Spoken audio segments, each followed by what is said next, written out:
Ya, kita tinggal jalankan saja. Jalankan artinya yaitu tidak perlu melihat market terlalu sering. Jadi analisa multi time frame ini itu sangat-sangat berguna sekali, baik itu pemula ataupun profesional.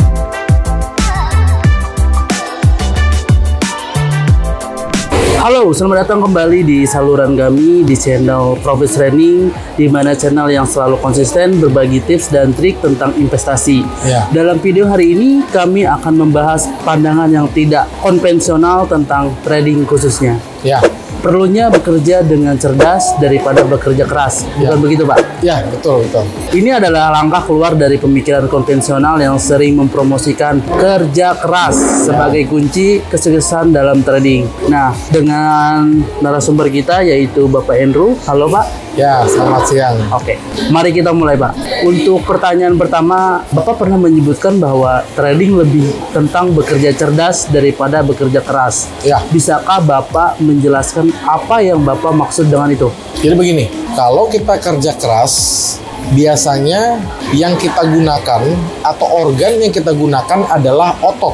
Kerja keras, seperti sapi, dia kerja keras. Dia menggunakan ototnya, menggunakan fisiknya. Sementara dalam trading, kita tidak perlu kerja keras, melainkan yang kita perlukan adalah kerja cerdas. Artinya, ya, kita melakukan aktivitas bukan dengan kekuatan atau mengandalkan fisik, tetapi yang kita andalkan itu adalah otak kita. Itulah kenapa dalam trading lebih baik kerja cerdas daripada kerja keras. Artinya, lebih baik kita melakukan trading itu dengan strategi yang bagus, dengan strategi yang akurat, daripada kita harus mengandalkan fisik, pantengin market 24 jam nonstop, tidak tidur.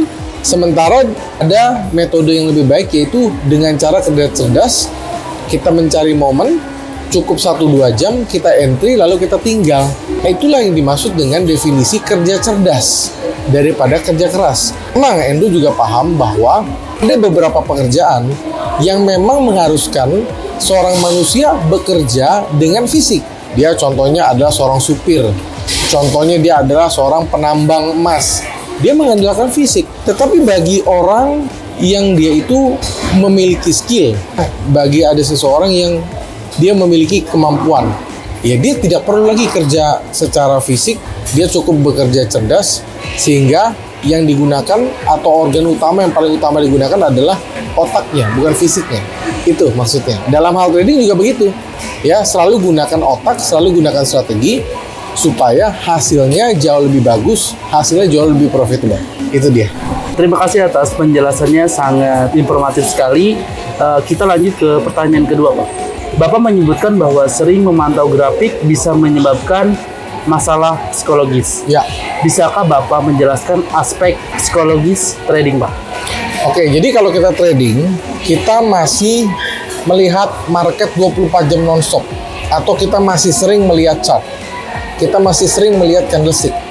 Itu namanya kerja keras.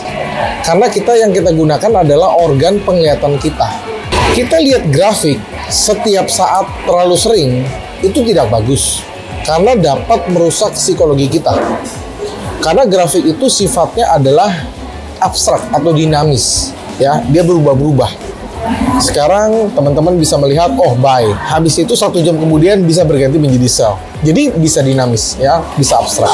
Semakin kita sering melihat chart, terlalu sering, berlebihan, maka yang kita dapatkan adalah kecemasan. Setelah kita cemas, maka yang kita dapatkan adalah stres. Kalau sudah cemas, udah stres, maka hasilnya adalah kita akan mengalami kerusakan psikologi. Trading plan kita akan kacau. Jadi saran Andrew yang bagus seperti ini. Teman-teman sebelum entry, buat yang namanya ada trading plan atau rencana trading. Kapan kita mau beli, kapan kita mau jual, di mana kita mau beli, di mana kita mau jual. Kalau misalnya harganya berlawanan arah dari posisi yang kita miliki, kita harus ngapain? Stop loss-nya di mana? Lalu apabila harganya searah dengan posisi yang kita miliki, kita mau exit di mana? Buat dulu trading plan-nya, lot yang kita mau entry. Jadi sebelum kita entry, kita sudah buat trading plan. Ketika kita sudah entry, trading plan sudah ada, kita tinggal jalankan saja. Jalankan artinya yaitu tidak perlu melihat market terlalu sering. Karena terlalu sering melihat market bisa merusak trading plan kita. Karena kita cemas, kita stres, akhirnya kita merubah trading plan kita. Dan itulah yang biasanya membuat trader itu gagal. Nah, ini ya disebut dengan psikologi. Jadi saran Andrew buat teman-teman pemula, supaya psikologinya tidak terganggu, jangan terlalu sering lihat chart. Sudah membuat trading plan, jalankan saja, tinggal aktivitas yang lain, main sama anak, liburan, jalan-jalan. Karena kan kalau harga dilihatin terus kan begitu-gitu aja kan. Lebih baik ditinggal, kemungkinan cuma dua. Kena stop loss, itu adalah resiko, atau kena take profit sebagai rewardnya. Itu dia. Itu dia jawaban dari pertanyaan tadi para penonton. Nah, untuk pertanyaan selanjutnya nih Pak, apa yang Bapak maksud dengan analisis multi frame waktu ya Pak? Dan bagaimana ini membantu dalam trading? Analisis multi time frame adalah analisa yang kita gunakan berdasarkan beberapa time frame. Jadi begini, di dalam chart komputer kita bisa membagi menjadi 2, bisa menjadi 3, atau bisa jadi 4, terserah. Dalam window-window tersebut atau jendela kita sebutnya, misalnya teman-teman gunakan 2 jendela. Yang satu misalnya time frame itu 1 menit, yang satu 5 menit. Yaitu yang disebut dengan analisa multi time frame.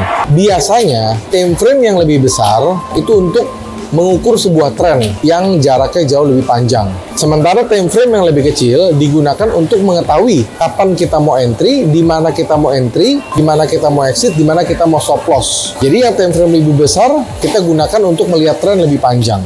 Jadi analisa multi time frame ini itu sangat-sangat berguna sekali, baik itu pemula ataupun profesional. Makanya kalau teman-teman lihat di YouTube atau misalnya lihat di televisi, trader profesional, baik itu trader saham, trader forex, trader apapun, Bitcoin, segala macam, monitor kan banyak kan, monitor bisa 9 gitu kan. Itulah digunakan, kadang-kadang dia bukan cuma melihat market yang banyak, tapi dia lihat time frame yang banyak. Pairnya satu, tapi beberapa time frame. Untuk apa? Untuk mencari kecocokan antara time frame satu dengan time frame yang lain. Dan sekali lagi biasanya, time frame yang kecil akan mengikuti time frame yang jauh lebih besar. Biasanya seperti itu. Jadi itu adalah fungsi dari analisa multi time frame. Itu wajib digunakan untuk supaya kita bisa mendapatkan hasil yang akurat dan gambaran analisa yang jauh lebih detail dari beberapa time frame yang kita gunakan. Saya mau gunakan 2, 3, 4, atau seterusnya terserah. Yang penting teman-teman nyaman aja. Dan sesuaikan juga dengan strategi kalian. Kalau strateginya scalping ya berarti gunakan time frame yang kecil. Kalau strateginya swing ya pakai time frame yang lebih besar. Itu dia. Baik Pak, kita lanjut ke pertanyaan keempat Pak. Bapak juga menyebutkan pentingnya memiliki sumber pendapatan alternatif. Bisakah Bapak menjelaskan mengapa ini penting bagi para trader Pak? Trading itu kan beresiko.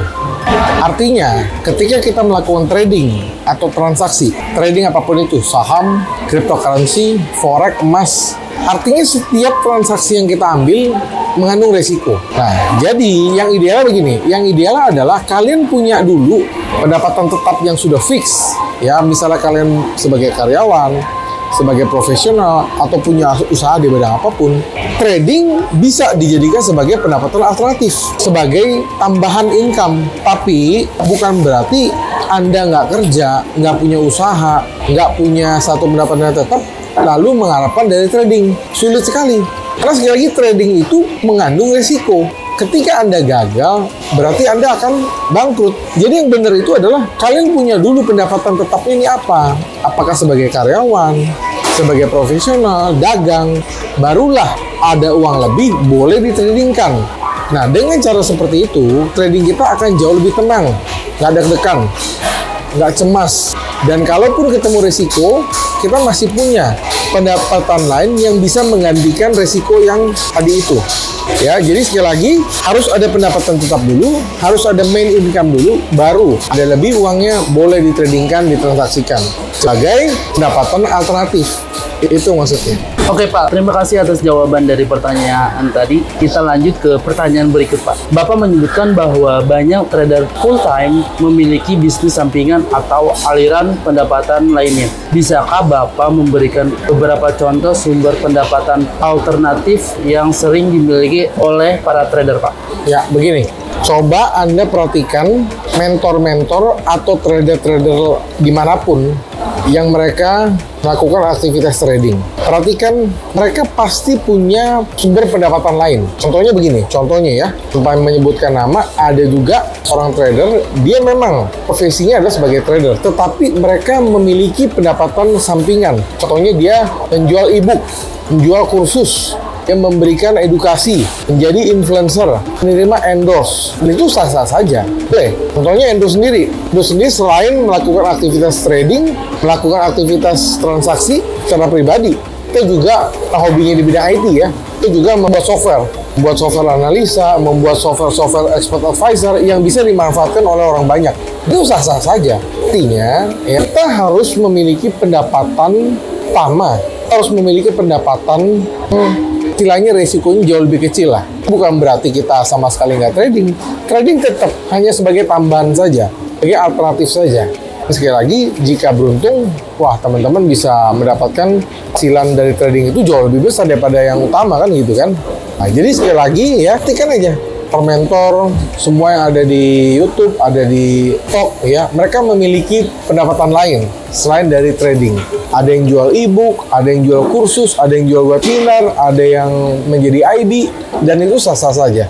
Harap juga teman-teman seperti itu. Itu dia. Kita di penghujung pertanyaan terakhir mengenai tentang risiko nih Pak. Bapak sering membahas tentang risiko overtrading. Bisakah Bapak berbagi beberapa tips praktis untuk menghindari overtrading Pak? Begini, overtrading itu artinya trading berlebihan. Bisa jadi karena lotnya kebanyakan, bisa jadi lotnya terlalu besar, ya kan? Artinya over, melebihi batas. Kenapa seorang manusia atau seorang trader bisa melakukan overtrading? Biasanya karena serakah. Udah dapat 100, pengen 200. Caranya gimana? Lotnya digedein. Udah dapat 200, pengen dapat 1000 kan. Akhirnya full margin kan. Nah, itu yang menyebabkan ya seorang trader itu dia bisa overtrade. Nah, ini adalah masalah yang sangat umum sekali. Masalah yang sangat-sangat klasik ya, dan itu sangat sebab gagal seorang pemula itu. Ketika dia sudah melakukan overtrade, maka bisa dipastikan pasti MC dia, hancur. Nah, jadi solusinya adalah ya harus disiplin, jangan serakah, punya trading plan yang jelas, dan juga selalu penuh dengan perhitungan. Itu dia diskusi kita hari ini dengan mentor kita yaitu Bapak Andrew Chai. Terima kasih sudah berbagi wawasan dan pengalamannya di dalam dunia trading. Kami berharap Anda mendapatkan perspektif baru tentang trading dan bagaimana bekerja lebih cerdas, bukan lebih keras. Ingat, trading adalah perjalanan dan sangat penting untuk menjaga pendekatan yang seimbang dan sehat. Nah Pak, untuk saran dalam video kali ini apa Pak? Terutama untuk para trader pemula Pak. Trader pemula harus belajar ya. Jadi saran Andrew, karena video ini tujuannya adalah untuk edukasi, pastikan teman-teman mendapatkan edukasi yang lengkap dan edukasi yang jelas ya. Kalau ada yang kurang jelas, nonton video ini berulang-ulang. Kalau udah nonton ulang-ulang masih nggak ngerti, kan tanya di kolom komentar. Andrew akan selalu membaca kolom komentar yang masuk, dan Andrew akan selalu replay pertanyaan-pertanyaan dari teman-teman.